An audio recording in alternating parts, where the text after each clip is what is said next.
Hello and welcome. I'm your host, Elizibar. This is The Punisher and Nightstalkers. I don't know if that's actually the name of the book, or if this is The Punisher and the Nightstalkers was put on it. So let's look here. No, it's just Nightstalkers. So this book is not even a Punisher book. See? You don't believe me? Look right here. Nightstalkers, Volume 1, was that number 5, March 1993. I've never heard of this team, the Nightstalkers. It consists of Blade, this vampire guy that I've never seen before, and some guy with like a super gun from the Pope. That's the group. No idea who these homeboys are. And it's kind of disingenuous to put the Punisher up here on the top because the Punisher doesn't really show up till towards the end. This book is full of like ridiculous, crazy violence. All right, we start off here with an evil cult led by a guy named Shiv. His name is Shiv, dude. And they're getting ready to sacrifice a freaking puppy. I remember an RPG, like a pen and paper RPG that I think was called like Kill Puppies for Satan or something. Like that's exactly what's going on here. These guys are just LARPing in the woods. Except Shiv is apparently actually like legit compared to all of his other dudes that are hanging out there.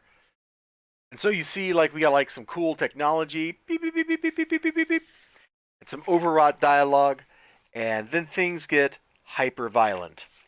Shiv pulls out like the five-bladed dagger or something here, which then gets exploded. Absolutely ridiculous. Dude's like shooting plasma, which is destroying like unholy weaponry or something. There's just all kinds of nutty stuff going on in here. Oh, hey, this is a good bit. This is a good bit. I don't think they actually show the aftermath. Oh no, I take it back. They do. They do show it. So here's the vampire guy, and he's apparently like the master of like hellhounds or something. So what does he do to the cultists that are surrendering? He kinda sicks the hellhounds on the cultists that are surrendering, and the hellhounds kinda eat them alive.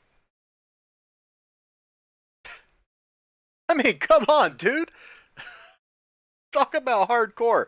Like this isn't even like Blade just cut a bunch of bad guys up, or this other guy shot them or whatever. This is, yeah, you know what? We just had some people get eaten alive by dogs in a comic book.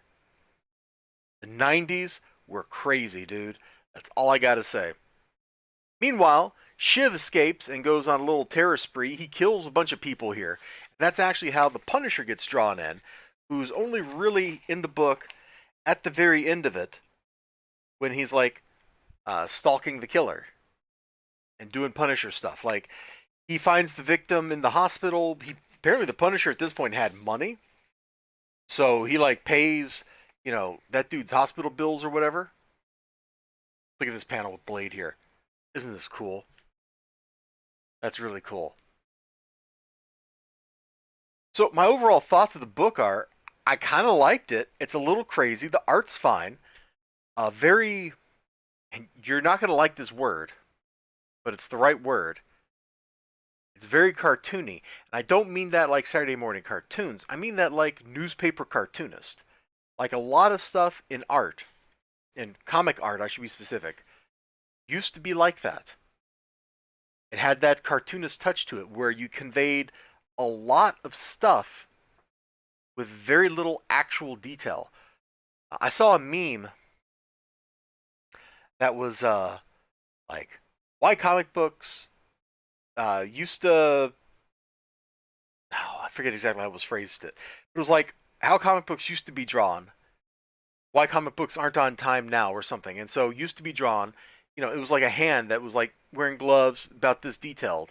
It was like the old, and then like why they're not on time now or however it phrased it, and it was like a super realistic portrayal of a hand. And I think it's right. There's a definitely like a lost art to conveying a lot without covering the page in a million lines.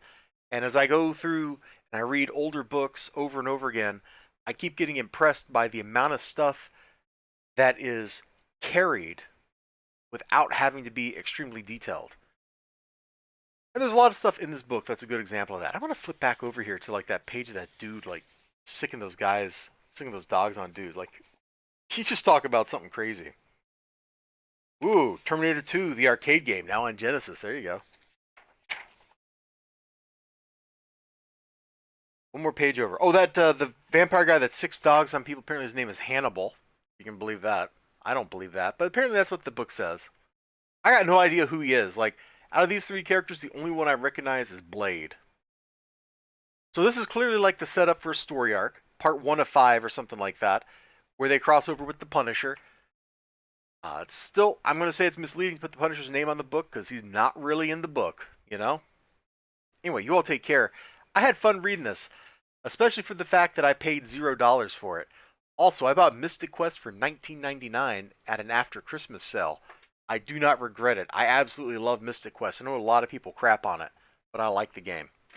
Take care. Bye-bye.